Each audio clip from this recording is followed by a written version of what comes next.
Merci d'être avec nous sur AL24 News au sommaire de l'actualité de ce mardi 6 juin. L'Assemblée générale des Nations unies vote ce mardi sur les candidatures, dont celle de l'Algérie, de membres non permanents au Conseil de sécurité.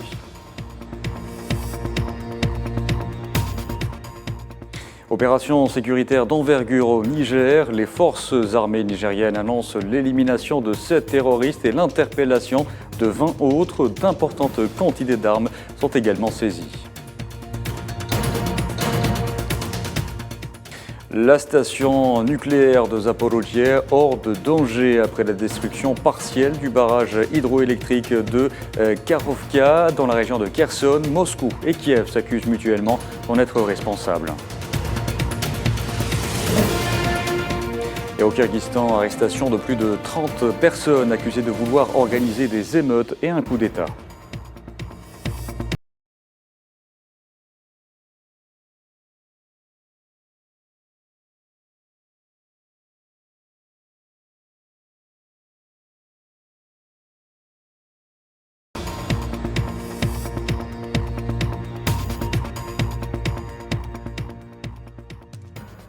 Bonjour à tous. L'Algérie prétend officiellement ce mardi à New York un siège de membres non permanents au Conseil de sécurité des Nations unies pour la période 2024-2025. Un vote qui se déroulera à l'Assemblée générale de l'ONU prévue pour le renouvellement partiel des membres du Conseil de sécurité. La candidature de l'Algérie est appuyée notamment par l'Union africaine, la Ligue arabe et l'Organisation de la coopération islamique. Et les élections prévues ce mardi à l'Assemblée générale des Nations unies pour désigner de nouveaux membres du Conseil de sécurité ont été évoquées lors d'un entretien téléphonique entre le ministre algérien des Affaires étrangères Ahmed Attaf et son homologue slovène Tanja Fajon. Les deux parties ont notamment renouvelé leur soutien mutuel aux candidatures des deux pays pour la qualité de membres au sein de l'instance onusienne. Pour la période 2024-2025, par ailleurs, la ministre slovène a confirmé la décision des hautes autorités de son pays d'ouvrir une ambassade en Algérie. Le chef de la diplomatie algérienne s'est aussi entretenu hier par téléphone avec son homologue turc Hakan Fidan. À cette occasion, Attaf a félicité Fidan pour son nomination à la tête du ministère turc des Affaires étrangères. Les deux ministres ont notamment convenu de poursuivre les efforts communs et les renforcer davantage afin d'atteindre les plus hauts niveaux possibles en termes de relations, de coopération et de partenariat. Les relations algéro-italiennes connaissent elles aussi une nouvelle dynamique, particulièrement dans le secteur économique. D'ailleurs, l'Italie est l'invité d'honneur du 20e salon professionnel de production agroalimentaire à Alger, Jazagro.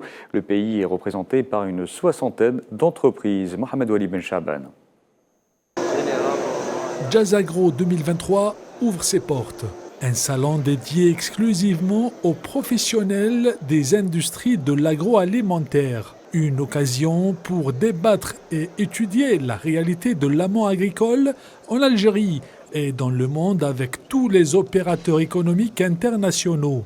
L'offre internationale se développe chaque année. Une centaine d'entreprises italiennes participent à cette manifestation d'envergure mondiale.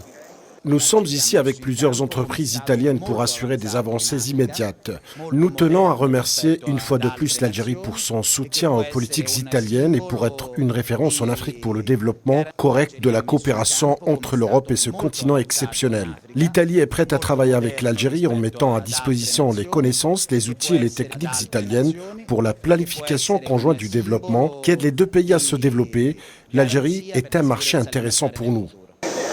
Le salon se présente comme une occasion appropriée pour les investisseurs italiens afin d'évaluer le potentiel algérien de production agroalimentaire et son niveau de résilience face à la conjoncture. Je considère l'Algérie comme l'un des marchés d'investissement les plus importants et les plus attrayants au monde. Mon entreprise est active en Algérie depuis plus de 30 ans et j'espère à l'avenir lancer d'autres grands projets. La relation entre l'Algérie et l'Italie est merveilleuse. C'est ce qui nous a permis, à nous entrepreneurs et porteurs de projets, d'investir plus facilement et efficacement en Algérie. La conjoncture impose une révision des modes de production agricole et agro-industrielle en fonction des besoins domestiques afin de prémunir les populations contre les flambées des cours, les tensions sur l'offre et leurs conséquences au niveau de l'inflation. Sahara occidental, le mutisme et l'inaction de la communauté internationale face aux violations grandissantes de l'occupant marocain dans les territoires sahraouis occupés, dénoncés par la présidente de l'instance sahraoui contre l'occupation marocaine, Aminatou Haïdar.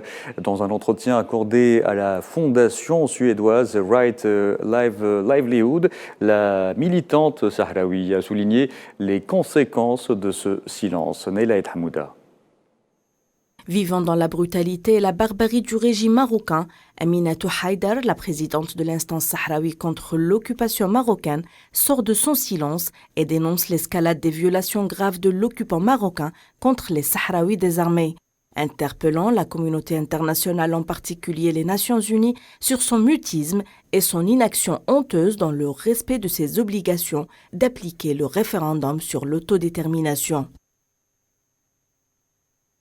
Pour ceux d'entre nous qui vivent sous occupation marocaine dans les zones occupées, la situation empire.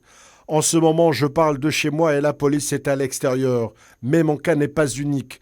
Tous les militants et activistes sont assiégés par la police. Et bien sûr, ceci afin d'empêcher toute forme de protestation. Tout cela se passe dans le silence le plus total des organisations internationales. Face aux exactions répétées de l'occupant marocain contre les citoyens sahraouis, la figure de proue du combat sahraoui pour l'indépendance plaide pour une lutte pacifique. En tant que militante des droits de l'homme, je plaide pour une lutte pacifique. Je suis pleinement consciente que je peux faire face à des conséquences importantes. Mais je comprends également que la condamnation la plus sévère serait de garder le silence et d'accepter que mon peuple se résigne à l'injustice.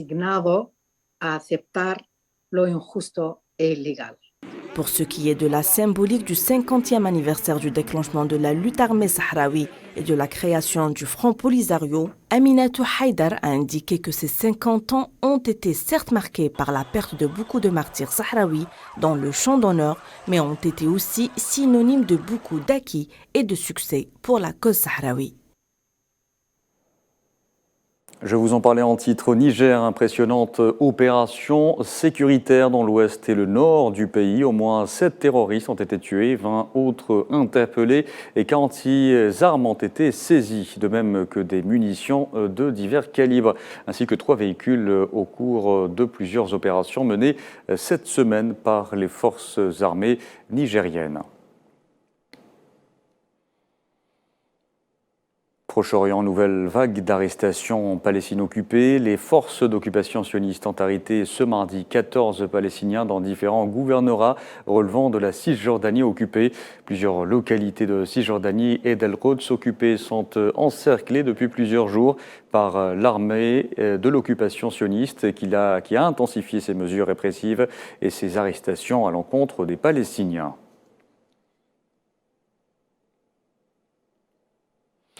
Les Koweïtiens ont commencé ce mardi à voter pour renouveler leur Parlement lors du 7e scrutin législatif depuis 2012. Dans ce pays, plus de 793 000 électeurs sont appelés aux urnes pour choisir 50 députés après l'invalidation des élections de septembre 2022. Quelques 207 candidats, parmi lesquels 13 femmes, sont en lice pour ces élections. Je vous disais en titre, le barrage hydroélectrique de Karovka, situé dans la région de Kherson, a été partiellement détruit par de multiples frappes. Moscou et Kiev s'accusant mutuellement d'en être responsables. Le président ukrainien Volodymyr Zelensky a convoqué un conseil de sécurité en urgence ce matin. Pour Moscou, aucune grande localité n'est menacée d'inondation. Le barrage est également situé en amont de la centrale nucléaire de Zaporijie. La direction du site a néanmoins écarté dans l'immédiat un éventuel danger pour l'installation l'installation. Même analyse du côté des experts de l'Agence internationale de l'énergie atomique présents sur place.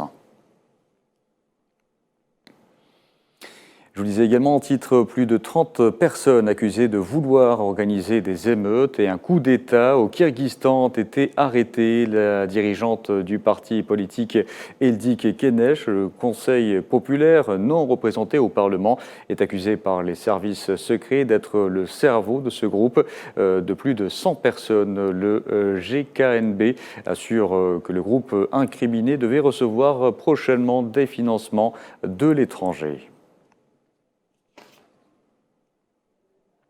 Le président turc Recep Tayyip Erdogan a désigné Ibrahim Kalin, son conseiller présidentiel en chef et porte-parole, au poste de directeur de l'Organisation nationale du renseignement de Turquie. Kalin succède ainsi à ce poste à Hakan Fidan, qui a été nommé ministre des Affaires étrangères du nouveau cabinet d'Erdogan. En France, à présent, et après 5 mois de mobilisation contre la réforme des retraites, les syndicats organisent ce mardi une 14e journée de manifestation aux allures de chants de cygne, alors que les premiers décrets d'application viennent d'être publiés et qu'aucune tentative d'abrogation est mal engagée. Donc à l'Assemblée, quelques 250 manifestations et rassemblements sont prévus à travers la France.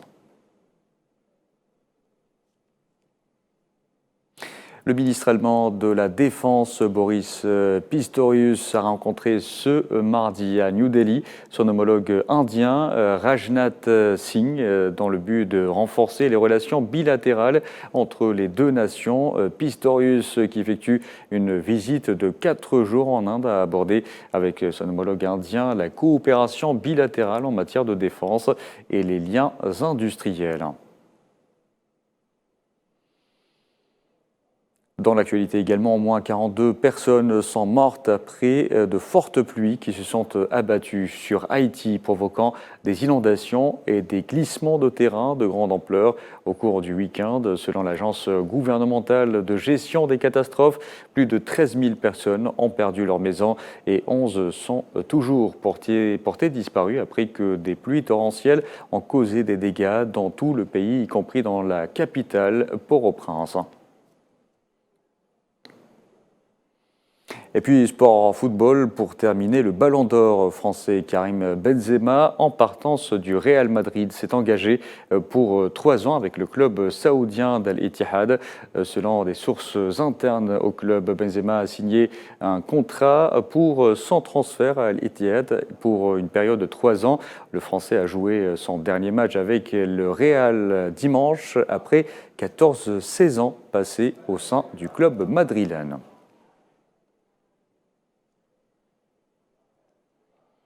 Voilà, et c'était la dernière information de ce journal. Merci à vous de l'avoir suivi. Vous pouvez revoir ce programme sur le site d'Al24 News ou à travers nos différentes plateformes en scannant le QR code qui s'affiche en bas de votre écran. Excellent après-midi.